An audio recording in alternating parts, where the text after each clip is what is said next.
자기 생명을 사랑하는 같이 자랑하라 하는 그런 주제로 사무엘상 20장 말씀을 배경으로 함께 은혜를 나누겠습니다. 우리는 지난 시간에 19장 말씀을 통해서 성령에 붙잡혀서 사는 사람과 악령에 붙잡혀서 사는 사람의 그 삶의 모습을 볼 수가 있었습니다. 악령에 사로잡힌 이 사울왕은 손에 창을 들고 살았어요. 그 창은 사람을 찌르기도 하고 사람을 죽이기도 하고 결국은 자기 자신까지도 죽이는 그런 결과를 초월한 그런 모습이었습니다. 그것이 곧 악령에 붙잡혀서 사는 사람의 모습이었습니다. 그런데 성령, 하나님의 영으로 세상을 사는 사람들의 모습은 이해해주고 덮어주고 피신시켜주고 보호해주고 존경해주고 존중해주는 그런 모습으로 사는 사람들의 모습이었습니다. 그들의 그 모습이 바로 다윗의 모습이었고 미갈의 모습이었고 그리고 사무엘의 모습이었고 요나단의 모습이었습니다. 그 말씀이 이제 연장이 되어서 오늘 본문은 이 다윗과 요나단의 우정에 관한 신뢰를 가지고 있는 신의를 가지고 함께 살고 있는 그런 하나님의 영에 이끌려서 하나님의 영으로 살아가는 두 멋진 사람들의 모습을 그려놓고 있는 장면이 오늘 20장의 말씀입니다. 이 20장의 말씀은 바로 요나단과 다윗의 관계를 아주 디테일하게 기록을 해놓은 말씀인데 여러분 아시다시피 이 요나단이 누굽니까? 요나단은 왕세자예요. 왕이 죽은 다음에는 자신이 그 왕권을 계승받아가지고 나라를 통치할 수 있는 그런 자격을 가지고 있는 사람이 이 요나단이에요. 그런데 이 요나단은 다윗이 왕으로 하나님 앞에 기름 부음을 받았다는 사실을 인정을 해요.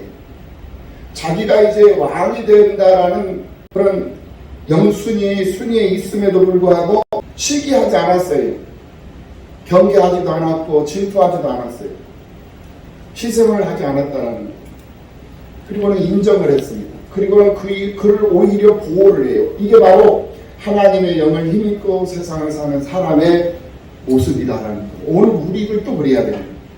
우리들에게 그것을 교훈해 주시기 위해서 이 말씀이 기록이 되어 오늘 우리들에게 보여주고 계시고 알게 해 주시고 읽게 하시고 듣게 하시는 거예요.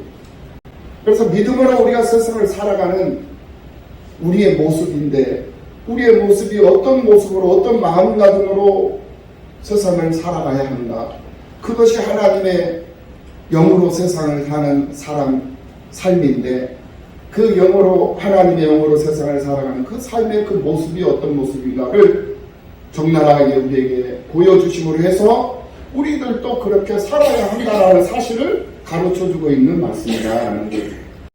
오늘 이 19장에서 하나님의 영이 임하여 성령에 충만했던 다윗과 요나단의 이 모습, 다윗의 아내였던 미갈의 모습, 사무엘의 모습, 이 모습들이 바로 오늘 우리들의 모습이 되어야 하는 줄로 믿습니다. 사울왕이 이 다윗을 잡으려고 라마나요스로 들어가요. 그런데 하나님의 영이 사울 왕에게 임함으로 이 사울 왕에게 있었던 악령이 잠시 나가요. 하나님의 영이 들어가면 악령은 나가게 되어져 있거든요. 그거는 자동이에요. 악령이 나가고 하나님이 주시는 예언을 하게 되는데 자신이 입고 있는 왕포를 벗고 예언을 해요. 벌거벗은 알몸으로 예언을 하더라는 거예요. 이게 굉장히 중요한 겁니다. 자신의 옷을 벗었다라는 것은 자신의 모든 생각과 자신의 모든 경험과 자신의 모든 지식을 다 내려놨다라는 거예요. 다 벗어버렸다라는 거예요. 그리고는 알몸이 됐다라는 거예요. 맨몸이 됐다라는 거예요. 벌거숭이가 된 거예요. 자기 것은 아무것도 없어요.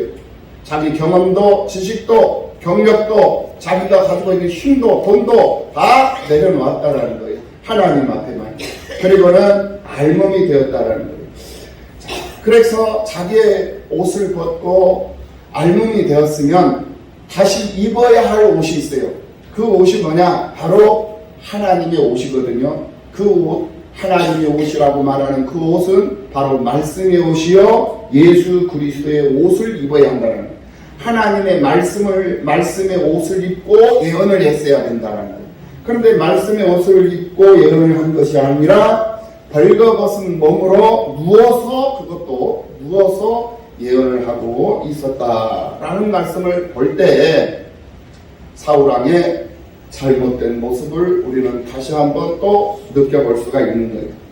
하나님의 영이 임하였으나 그는 하나님의 영을 못 입지 않았고 하나님의 옷을 입지 않았다라는 것은 아직도 하나님의 영과 악령 사이에서 머뭇거리고 있다라는 증거가 되는 거예요.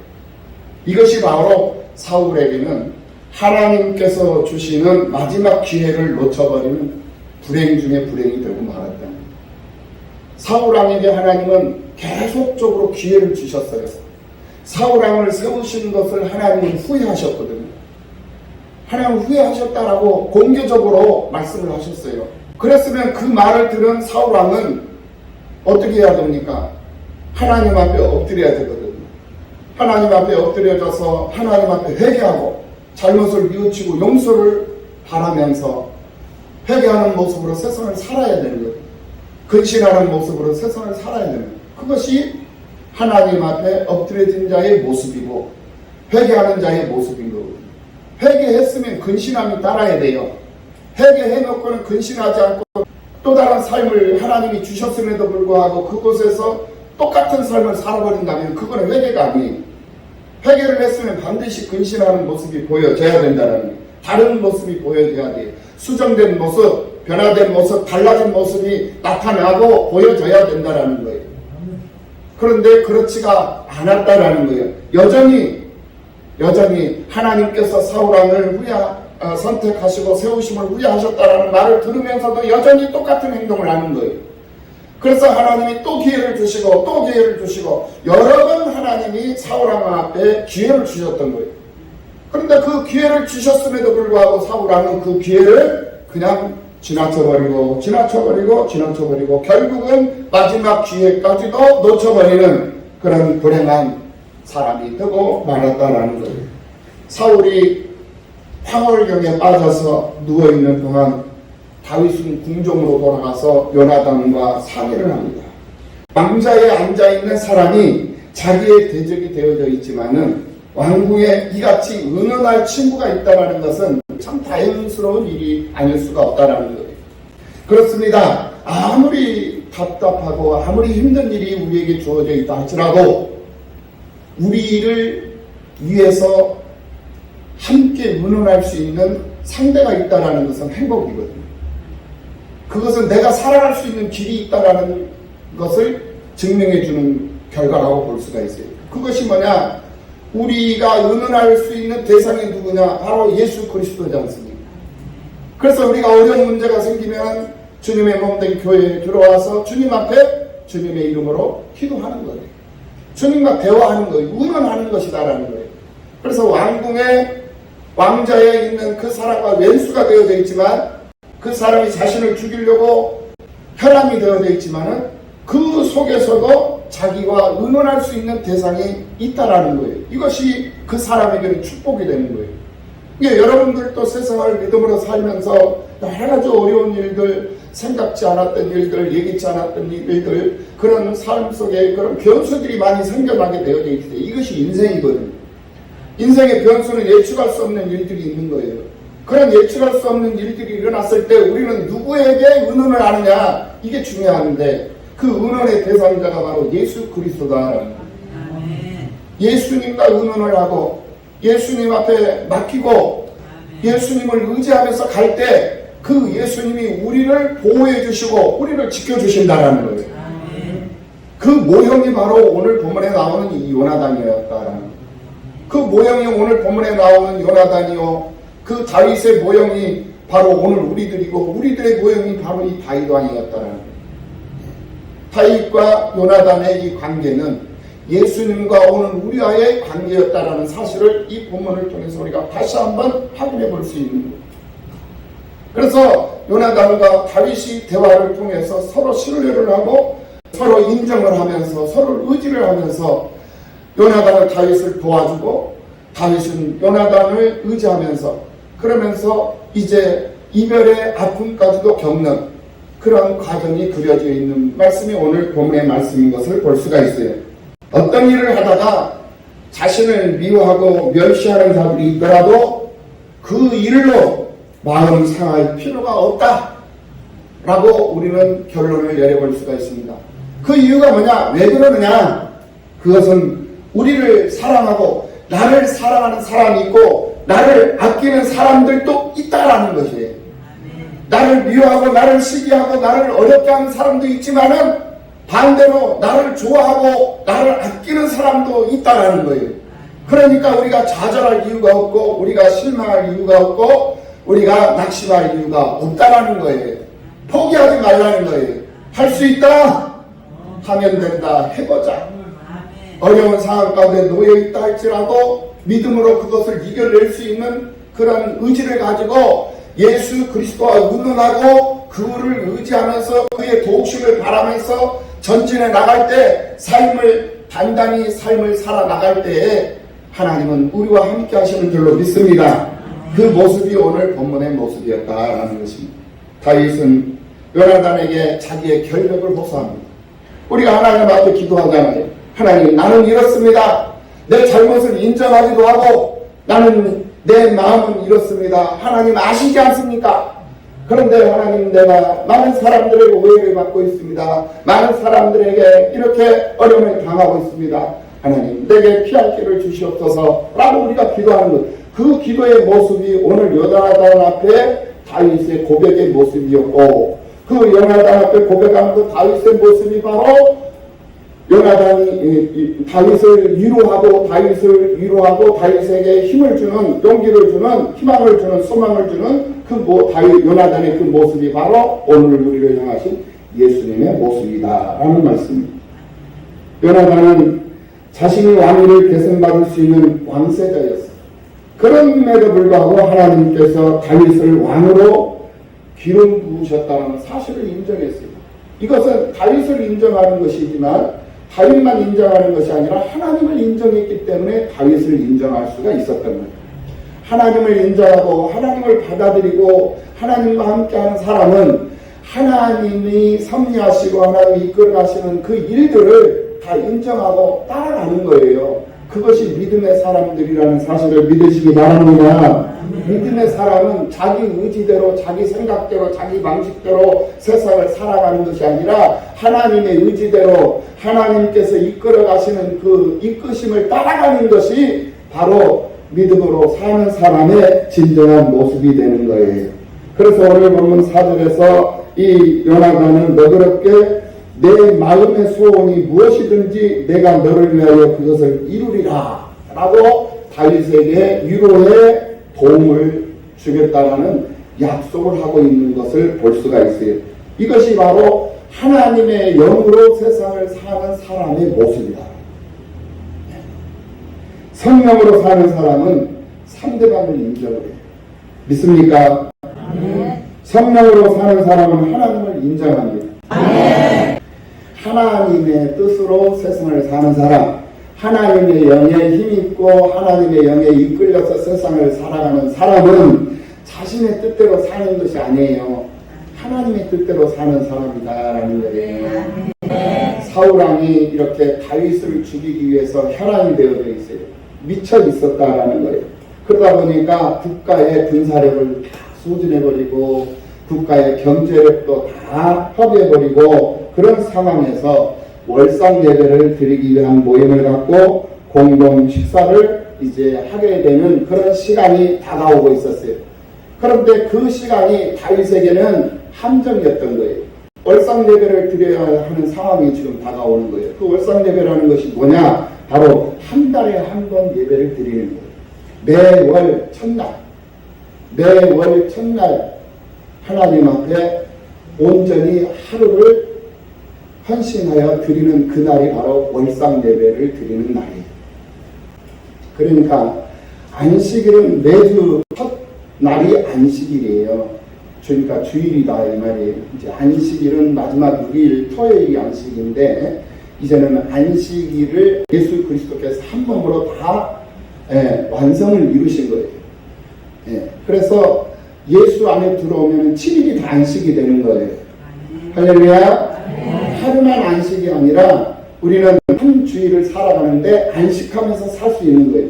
그러니까 너희들이 일하는 것이 아니라 내가 일을 하겠다라는 거예요. 내가 일을 할 것이니 6일 동안 너희들은 6일 동안 열심히 일을 하고 제7일에 안식을 하라. 이것이 구약이었는데 예수님이 오셔서 걱정하지 마라. 제6일도 내가 너희들을 위해서 일을 할 테니까 7일 하루만 나를 예배할 것이 아니라 매일 예배하라는 거예요. 이것이 예수님이 오늘 우리들에게 주신 새 계명이거든요. 그러니까 우리는 매일 예배자로 세상을 사는 거예요. 그러면서 매주 첫날, 주의 날이죠. 이 첫날은 주님이 부활하신 날이고 승리하신 날이기 때문에 이 날만큼은 하나님 앞에 드리라는 거예요. 하나님 앞에. 그리고 6일은 예배자로 하나님을 노래하며 찬송하면서, 그러니까 7일 자체가 모두가 다 하나님의 날이에요. 하나님이 우리에게 주신 날이다라는 거예요. 그런데 그 중에서 주일 날만큼은 하나님 앞에 구별해서 드리고 나머지 6일도 예배자로 삶의 현장 속에서 직장 생활하는 사람은 직장에서 예배자로 살고, 공부를 하는 사람은 학교에서 예배자로 살고, 또 사업을 하는 사람은 사업장에서 예배자로 사는 거예요. 그 속에서 내가 일하는 것이 아니라 하나님이 일하심을 찬송하고 노래하면서 기도하면서 소망하면서 간구하면서 살면 나는 도구가 돼서 내가 일을 하지만 하나님께서 그 일을 주장하시기 때문에 막히는 일이 없고 꼬이는 일이 없다 이 말이에요. 그래서 만사 형통한 삶을 살아갈 수 있는 거예요. 이것이 믿음인 줄로 믿습니다. 그래서 이 월삭을 맞아서 특별한 제사를 드리고 그 제물로 잔치를 하는 때가 이제 다가오는데, 이 때에 만약에 다윗이 참석을 해버리면은 이 사울왕 앞에 그냥 잡혀버리는 거예요. 그래서 사울왕은 이 월삭 이 절기를 지키기 위한 날만 지금 오매불만 기다리고 있었던 거예요. 아무리 사울왕을 다윗을 잡으려고 하는데 잡을 수가 없으니까 그래서 기다리고 있었던 거예요. 함정을 펴놓고 기다리고 있었다라는 거예요. 그게 오늘 본문의 내용이다 이 말이에요. 이런 엄숙한 잔치에 사울왕은 자기 아들들과 함께 앉거나 신하들과 함께 자리를 하게 되는데 그들 중에 다윗의 자리도 있었던 것이었어요. 그런데 이 다윗은 그 자리를 비우려고 작정을 합니다.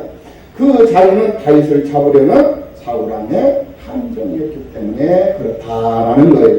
그래서 다윗은 요나단과 굳게 약속을 하죠. 사울이 그가 빠진 이유를 인정을 하면 다윗은 사울이 마음을 바꾸고 자신과 화해한 것으로 판단하고, 만일 자신이 빠진 것을 알고 사울이 화를 내면, 그리고 그래서 격분을 하게 되면 자신을 해치려고 하는 것으로 판단을 하겠다라고 이제 요나단 앞에서 고백을 해요. 그 말을 들은 이 요나단이 이제 이 월상 예배를 드리는 그날에 참석을 합니다. 참석을 하는데 첫날에 이 사울왕은 다윗에게 별로 관심이 없었어요. 그런데 이튿날 되는데 다윗의 자리에 다윗이 없는 것을 확인을 했죠. 첫날에도 물론 확인을 했지만 무슨 일이 있어서 못 왔나 보다 이리 생각을 했던 것이죠. 그런데 그 다음날 보니 그 다음날도 참석을 하지 않은 것을 알고 격분을 한 거예요. 그리고는 요나단에게 물으니까 요나단이 이제 다윗을 이제 보호를 해주죠. 어떻게 보호를 해줍니까? 다윗의 집안에 시골에 내려가서 그곳에서 예배를 드리고 가족과 함께 하게 되었다. 그것을 혼자 한 것이 아니라 나에게 허락을 받아서 그렇게 한 것이다 라고 해명을 해줘요. 그 해명을 들은 사울왕은 요나단에게 총을 던져버려요. 자기 아들이지 않습니까? 왕세자예요. 왕의 후계자예요.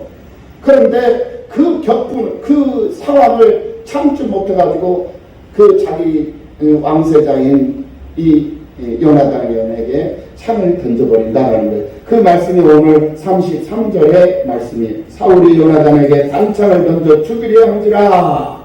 이게 바로 성령의 하나님의 영이 임했을 때 이 사울 왕도 예언을 했어요. 그런데 그 예언은 벌거벗은 몸으로 예언을 했다라는 거예요. 하나님의 옷을 입고 예언을 해야 되는데, 말씀의 옷을 입고 말씀으로 예언을 해야 되는데, 말씀으로 예언하는 것이 아니라 자기 생각으로 자기 방식으로 예언을 했던 거예요. 그러니까 그 예언은 잘못된 예언이었죠. 샤머니즘적인 그런 행위였다라는 거예요. 무속적인 행위였다라는 거예요. 그러니까 이 영도 여러분들이 잘 구분을 해야 할 이유가 여기 있는 거예요. 우리는 반드시 예언자로 세상을 사는 사람들입니다. 예수를 믿는 믿음의 사람들은 모두가 다 예언할 수 있어야 돼요. 근데 그 예언이 말씀으로 예언되어지는 예언이 되어야 된다는 거예요. 정치는 예언이 되어서는 안 된다는 거예요. 이방 사람들이, 무당들이 행동하는 그런 무속적 행위, 그런 샤머니즘적인 그런 행위의 예언이 되어서는 안 된다는 거예요. 그러면 하나님의 말씀으로 예언되어지는 그 예언이 어떤 예언이냐? 이 지역사회가 주님의 숲을 이루어지는 예언, 그것이 우리의 예언이 되어야 됩니다. 내가 하나님 나라의 백성이 되어서 하나님 나라의 완성을 이루는 일에 쓰임을 받는 그런 예언이 이루어져야 된다는 거예요. 이것이 바로 하나님의 말씀으로 예언을 하는 예언의 방법이에요. 그런데 이 사울왕의 잘못된 이 예언은 하나님의 영이 임하였으나 그 영을 인정하지 않았다라는 거예요.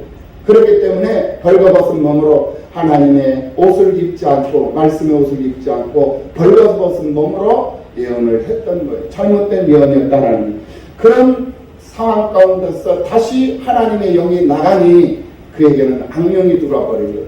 악령이 들어오니까 자기 자식한테까지도 단창을 던져서 자기 자식을 죽여버리려고 하는 거예요. 이것이 바로 악령에 사로잡힌 자의 모습이다라는 거예요. 자기 가족도 필요 없습니다. 자기 자식도 필요 없어요. 나쁜 이 악한 영에 사로잡히면은 좋은 것은 하나도 없어요. 모든 것이 다 분노예요. 모든 것이 분노요. 모든 것이 절망이요. 모든 것이 어둠이고, 모든 것이 시기, 질투, 그리고 욕심, 그리고 불평과 불만이라는 거예요. 내가 지금 현재 불평하고 있다. 내가 지금 현재 어떤 불만, 어떤 모든 일들이 불만이 가득가득 채워져 가고 있다. 이건 지금 내가 악령에 사로잡혀 있다라는 증거가 됩니다.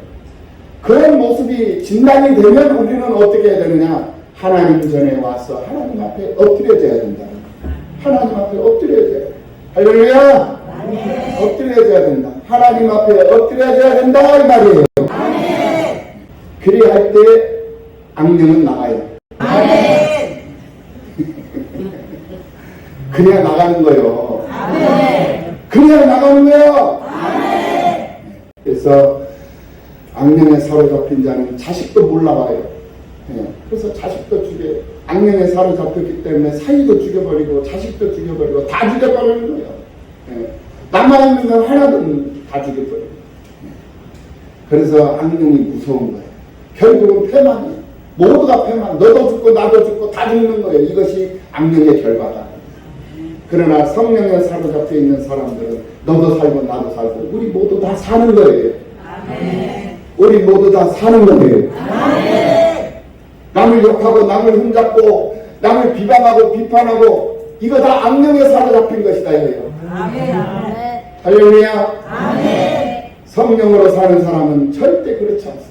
그래서 비판을 받지 않냐라거든 비판하지 말라. 그렇게 예수님께서 오늘 우리들에게 말씀하셨습니다.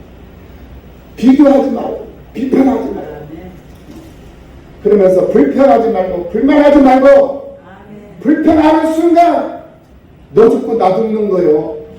네. 그 혀에서 터져 나오는 입술이 단창이 되어가지고 그 사람을 찔러 죽이는 거예요. 그 말이 보이지 않는 이 말이 저 사람을 상처를 내고 저 사람을 죽인다. 여러분 밖에 나가면 풀들이 많이 이렇게 자라있죠. 근데 풀들이 상처가 나면 풀은 향기가 나요. 네. 풀, 나무, 이 생물들이 상처가 나면 그 상처는 향기가 난다. 풀 향기가 참 향기롭지 않습니까? 향기가 나요. 그런데 사람은 상처가 나면 뭐가 나와요? 신음소리가 나와요. 괴성이 나오죠. 사람이 상처를 받으면 괴성이 나와요. 악소리가 나온단 말이야. 아파! 하면서 바로 반사적으로 나오죠. 네. 같이 상처를 해요. 네. 그런데 풀은 상처가 나면 소리가 나지 않고 오히려 향기가 나와요. 그 이유가 뭔지 아세요? 바로 풀은, 이 숲풀은 햇볕에 단련이 되어져 있고 따가운 햇볕에 단련이 되고 비바람에 단련이 되고 눈보라에 단련이 되고 그렇게 단련되고 또 단련되고 또 단련되어서 완성이 되어져 있기 때문에 상처가 가는 향기를 내요. 근데 사람은 단련이 안 되어져 있어. 그러다 보니까 조금만 건드려도 아이 아파. 조금만 건드려도 나 교회 안 가. 조금만 건드려도 나 이거 안 해. 이런 상황이 나오죠. 왜? 아직도 멀었어. 아직도 단련이 안 됐다 이거예요. 기도의 단련, 말씀의 단련, 단련이 돼야 돼. 그래야 하면은 소리가 안 나는 거예요. 소리가 안 난다. 소리 났다 하면 이제 전쟁이 되는 거예요. 소리가 났다. 그런데 소리가 안 나고 향기가 나는 거예요. 오, 그래? 나에게 상처를 내면 저 사람이 아픈가 보다. 오히려 그 사람을 덮어주고 그 사람을 이해해주고. 그런데 나에게 상처를 내는 그 사람을 오히려 똑같이 상처를 내버린다. 그런데 너 죽고 나 죽고 다 죽는 것이 되어버리는 거죠. 그러면 안 됩니다. 우리 남가 성경교회가 부흥하고 우리 남가 성경교회가 성장해서 일하는 교회가 되기를 소망하시지요? 그렇다면 여러분 상처 내지 마십시오. 상처 내지 마십시오. 혹 상처를 내는 사람이 있다면 오히려 그 사람을 덮어주십시오. 그것이 우리가 해야 할 일이고 그리할 때에 교회는 부흥하고 성장합니다. 교회가 부흥하고 성장하는 꿈을 꾸시고 그 일을 위해서 쓰임받을 수 있는 여러분 모두가 다 되셔서 하나님께 영광이 되시는 여러분들이 되시기를 예수님의 이름으로 축원합니다. 결론적으로 그렇다면 다윗은 어떤 사람입니까? 다윗은 소년기 그리고 도피 시절 그리고 왕이 된 이후의 시절로 이렇게 나눠지는데요. 오늘 이 본문의 말씀은 소년기 시절이에요. 이 소년기 시절 때 이 다윗의 모습은 모든 일에 순종적인 모습이었어요. 순종하는 사람이었고 용감한 사람이었습니다. 그리고 확신이 있는 믿음을 가지고 하나님의 영에 이끌려서 세상을 살았던 하나님의 사람이었어요. 이것이 바로 다윗의 소년기의 모습이었다는. 그래서 모든 일에 어려운 상황 속에서도 보호를 받을 수가 있었고 모든 일에 승리할 수가 있었어요. 아멜렉 군사들과 싸워서 이기죠. 블레셋 군사들과 싸워서 이기죠. 사울왕이 그렇게 잡아서 죽이려고 하는데 안 잡혀요. 잡히질 않아요. 예배를 드리기 위해서 월상 예배를 드리기 위해서 사울왕은 함정을 팠어도 다윗은 하나님이 주신 지혜로 그것을 이겨내버리고 그것을 피해버려요. 네, 안식일이면 성전 올라가서 예배를 드려요. 그런데 사울왕의 생각을 하나님이 막아버립니다. 이 예루살렘 성전 앞에다가 군사를 매복시켜 놓으면은 안식일이 되면 아침 일찍 성전에 올라와서 하나님 앞에 예배를 드리고 제사를 드리고 또 피하였던 그 모습이 바로 이 다윗 왕의 모습이었거든요. 그래서 안식일이면 항상 성전에 찾아왔어요. 그런데 사울 왕의 생각을 하나님이 어둡게 만들어버린 거예요. 그래서 안식일날 그 성전 앞에다가 매복을 시켜놓으면 다윗 잡는 것은 시간 문제였어요. 근데 13년을 쫓아다니면서 결국은 전쟁터에서 잡지도 못하고 죽어버리고 하나님이 그렇게 만드신다니까. 이게 하나님의 일하심이에요. 믿으시기를 예수님의 이름으로 축복합니다. 우리는 하나님을 믿는 사람들이잖아요. 하나님의 일하심을 믿고 인정하는 사람들인 줄로 믿습니다. 그리고 이 다윗의 이 도피 시절, 다윗이 도피하던 13년의 그 도피 시절에 다윗의 모습은 어떤 모습이었느냐? 그 다윗은 지혜로운 사람이었어요. 그리고 아주 자비로운 사람이었어요. 자비로운 모습, 지혜로운 모습, 신실한 모습, 늘 지혜롭고 슬기로운 그런 모습으로 세상을 살았던 것을 봤어요. 그래서 도피 시절 잡히지 않고 오히려 사울 왕을 죽일 수 있는 기회를 2번씩이나 가졌음에도 불구하고 그 사울왕을 죽이지 않아요. 왜 죽이지 않은 줄 아십니까? 하나님이 그래도 아무리 나를 죽이려고 저렇게 발버둥을 치고 국력을 소비하는 저런 아주 사악한 왕이지만 그래도 우리 하나님이 그를 기름 부으셨기에 하나님이 알아서 하실 줄로 믿고 나는 그를 내버려둡니다. 하나님에게 맡겨버려요. 자기가 죽일 수 있는 그 상황이 지금 현재 전개가 되고 있음에도 불구하고 그 상황에서 칼을 쓰지 않습니다. 다윗이 죽이지 않아요. 그것이 바로 하나님의 영으로 세상을 사는 사람의 모습입니다. 그리고 왕이 된 이후 이 다윗은 하나님 앞에 늘 신실했어요. 그리고 늘 의로웠어요. 그리고 온유했습니다. 그리고 경건했습니다. 그리고 마지막 한 가지, 자기의 잘못을 인정하고 회개할 줄 알아요. 오늘 믿음으로 세상을 사는 사람들, 하나님의 영으로 세상을 사는 사람들은 고집 피우지 맙시다. 네, 억지 부리지 맙시다. 네, 고집 피우면 안 돼요. 억지 부리면 안 돼요. 그냥 인정할 거 인정하고 시인할 거 시인하고 그리고 자백할 거 자백하고 그리고 하나님 앞에 새로운 모습으로 회개하고 잘못을 뉘우치고 회개하고 새로운 모습으로 새로운 결단을 하고 살아갈 수 있는 그런 자세를 가지고 믿음으로 세상을 살아가는 그 사람이 바로 하나님의 영으로 세상을 사는 사람이고, 그리고 마음을 다해서 자기 생명을 사랑함과 같이 이웃을 사랑하며 사는 사람의 모습이 되는 거예요. 그렇다면 요나단은 어떤 사람이었는가? 여기까지 우리가 생각해보지 않을 수가 없어요. 다윗을 지켜주고 다윗을 보호해주고 다윗에게 왕위를 양보해줬던 이 요나단은 어떤 사람인가? 요나단은 왕세자였으며 사울왕과 함께 특별한 무기를 소유할 수 있는 그런 특권층에 있는 사람이었어요. 그리고 사울 왕권의 한 요인으로서 쓰임을 받았던 용감한 사람이었습니다. 다윗과 언약을 맺은 요나단의 태도는 어떤가? 어떤 태도였는가? 명예와 권력에 연연하지 않은 그런 겸손한 그런 요나단의 모습이었고, 하나님의 섭리, 하나님의 순리에 순응할 줄 아는 그러한 하나님의 사람이었다. 하나님께서 이끌어 가시는 그 순리, 그 믿음을 할 줄 아는 사람이었다는데요. 오늘 우리들의 믿음 생활도 그래요. 굉장히 중요한 일입니다.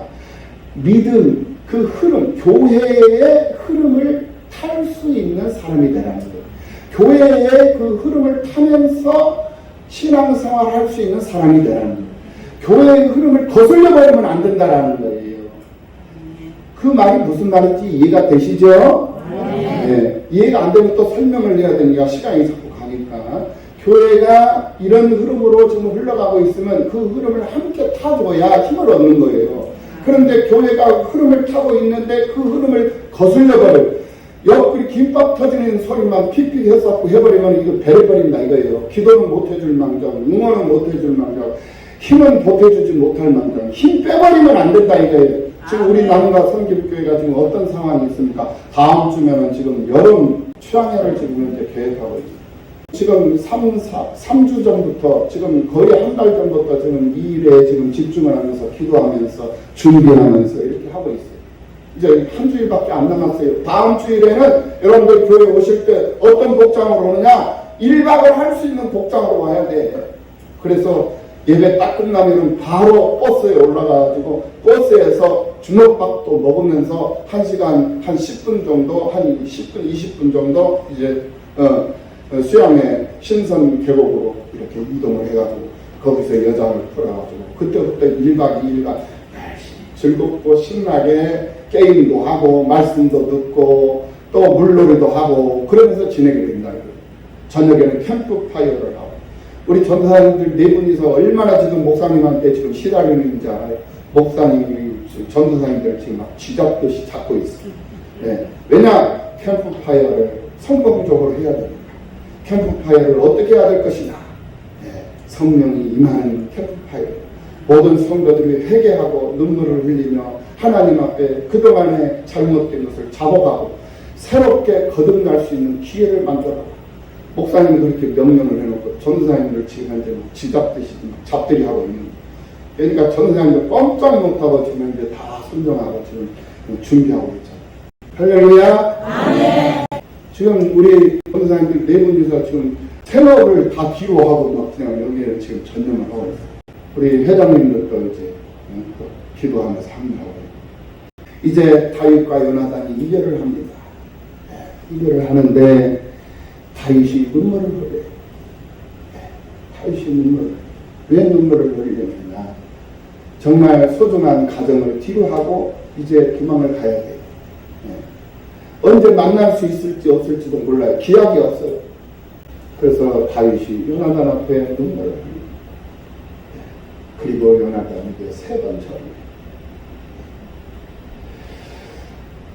가정을 뒤로 하고 떠나야 하는 자신의 처지, 인간적인 모습이죠. 그런 처지와 사울왕과 원수가 되어 그를 피해 도망해야 하는 그런 기구한 운명을 생각하면서 눈물을 흘려요. 잘못이 없습니다. 아무런 잘못이 없어요. 그런데 왜 내가 이렇게 도망다니면서 이렇게 어려운 고통 속에서 내가 살아야 하냐. 눈물을 흘리지 않을 수가 없어요. 그래도 다윗은 하나님이 이끄시는 대로 순응을 해요. 순리를 탄다. 흐름을 타요. 거슬리지 않습니다. 아버지, 나는 잘못이 없는데 왜 나에게 이런 고통을 주십니까? 하나님 앞에 대항하지 않아요. 대적하지 않았습니다. 그 순리를 타고 그 흐름을 타고 순응을 했어요. 사람은 만나면 헤어지고 헤어지면 또 다른 만남을 가질 수 있는 것이 사람이에요. 언제까지 함께 할 수 있을지 우리는 그 끝을 알 수는 없습니다. 다만 중요한 것은 헤어질 때 아쉬움이 있고 좋은 기억으로 남을 수 있는 그러한 모습으로 헤어지잖아요. 그것이 우리 믿음으로 세상을 사는 하나님의 영에 이끌려서 하나님의 영으로 세상을 사는 사람의 모습이에요. 헤어질 때 원수가 돼가지고 잡아먹지 못해서 죽이지 못해서 안달이 나가지고 미쳐서 헤어지는 그런 관계가 되어서야 어찌 하나님의 사람들의 삶이라고 말할 수 있겠습니까? 헤어질 때 아쉬운 눈물을 흘리며 서로 함께 위로를 하고 함께 힘을 보태주고 절을 하고 그것도 3번씩이나 절을 해요. 그러면서 아쉬운 삭별의 정을 나누고 이제 헤어진 다윗과 요나단의 모습을 오늘 사무엘상 20장 말씀을 통해서 우리가 확인해 볼 수가 있었습니다. 믿음으로 복음의 유익을 위해서 우리가 선택을 받아서 선택받은 자로 우리가 세상을 사는 사람들이지 않습니까?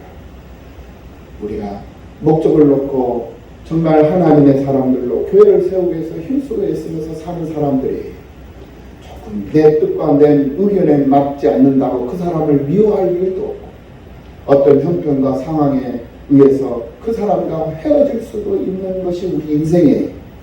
그러나 헤어질 때 헤어지더라도 함께 할 때 기쁨이 있는 모습을 함께 하고 또 막상 헤어져야 할 상황이 왔을 때 그 사람을 축복해 줄 수 있는 그런 관계로 우리가 세상을 살아간다면 그 속에 하나님의 영광이 있고 기쁨이 가득가득 넘치게 임하는 역사와 기쁨이 있지 않겠는가. 이런 결론을 해보면서 믿음으로 승리하는 여러분들의 삶이 되시기를 예수님의 이름으로 축원합니다. 기도하시겠습니다. 하나님 감사합니다. 여러 가지 모습으로 하나님 앞에 세상